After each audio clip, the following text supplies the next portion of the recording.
Hi everybody, I hope you are doing well. Today we'll talk about how to fix or how to solve the problem of stuck on loading on the application of Indeed job search. We click on settings. Here we go to apps, default apps, app settings. Then here we will search about the application of Indeed job search.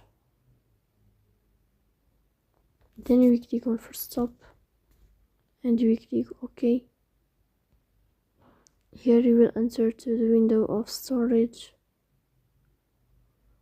Then we click on clear cache. In the end, you will turn off your phone and you will wait a moment to restart your phone again to fix that problem. So please don't forget to support us by like and subscribe.